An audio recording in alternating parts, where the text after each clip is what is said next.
Saya pikir tadi bagaimana, kita lihat, pemerintah juga perlu mengatur ya, memberikan arahan bagi perusahaan-perusahaan dan juga sektor usaha, supaya tadi penerapan dari new normal ini benar-benar diterapkan dengan disiplin ya. Karena kita tahu bahwa, mungkin ya garis besarnya ataupun dasar-dasar, yang harus dipatuhi benar-benar harus disampaikan ataupun disosialisasikan bagi perusahaan ataupun bagi masyarakat secara umum. Sehingga kita harapkan tadi kasus dari Covid ini tidak menjadi lebih meningkat lagi dibandingkan dengan first wave-nya gitu ya. Dan selain itu juga yang tadi saya katakan juga terkait dengan bagaimana pemerintah, perlu tadi, menjangkau untuk kelas menengah dan menengah ke atas ini dan juga tadi untuk mengoptimalkan juga penyerapan ataupun penyaluran dari, jaring pengaman sosial khususnya untuk masyarakat prasejahtera. Sehingga kalau kita lihat dua komponen itu saja bisa dioptimalkan oleh pemerintah, saya berharap sih dengan penerapan new normal yang kita harapkan mudah-mudahan ini berhasil, sehingga tidak membuat, kasus jadi makin bertambah, sehingga ini confident pun juga akan mulai meningkat. Dan di sisi lain pun juga dari sisi produktivitas dari sektor usaha pun juga dengan penerapan dari, tatanan new normal ini pun juga kita harapkan produktivitasnya akan semakin meningkat dan juga bagaimana tadi, kita lihat juga dari sisi likuiditas bank juga kita harapkan juga masih tetap terjaga sehingga dapat mensupport sektor real sekiranya memang memerlukan, bantuan ataupun,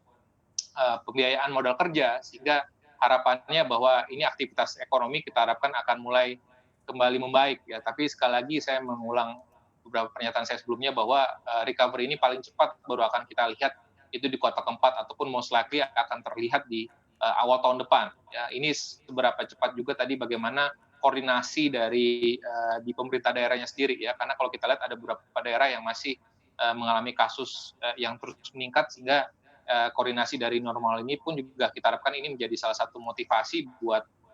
pemerintah daerah untuk bisa mendisiplinkan juga, penerapan dari, Covid ataupun penerapan dari, new normal tersebut di daerahnya masing-masing. Ya tadi Anda perkirakan paling cepat di kuartal 4 kita bisa melihat hasil dari pemulihan ekonomi. Proyeksi Anda sendiri di kuartal 2 dan kuartal 3 ini seperti apa pertumbuhan ekonomi, Pak Joshua? Ya, saya melihat memang masih, saya mengiterasi juga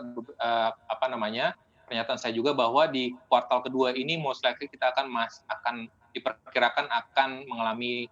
kontraksi pertumbuhannya, ya. Kalau kita lihat di sini, seiring dengan konsumsi masyarakat yang cenderung juga menurun ya, kalau kita lihat dari indeks kepercayaan konsumen, lalu penjualan eceran, lalu kita lihat juga dari sisi penjualan otomotif, baik roda 2 ataupun roda 4 dan juga kita lihat juga dari sisi inflasi inti. Jadi semuanya mengonfirmasi bahwa konsumsi masyarakat ini yang cenderung mengalami, kontraksi sehingga, di kuartal kedua ini kita melihat bahwa pertumbuhan ekonomi Indonesia akan mengalami kontraksi sekitar 2%-an ya dan, mungkin di kuartal ketiga pun juga seiring dengan,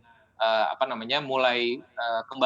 beraktivitas aktivitas kegiatan ekonomi sudah mulai, berjalan kembali meskipun memang ada tatanan new normal, kita berharap ini masih kontraksinya akan sedikit berkurang dan sehingga makanya baru di kuartal keempat kita melihat bahwa, pertumbuhan ekonomi kita akan kembali, positif lagi ya. Jadi, itulah yang kita melihat bahwa kondisinya sekali lagi ini tergantung seberapa cepat pemerintah, meng-counter, penurunan daya beli masyarakat ini dengan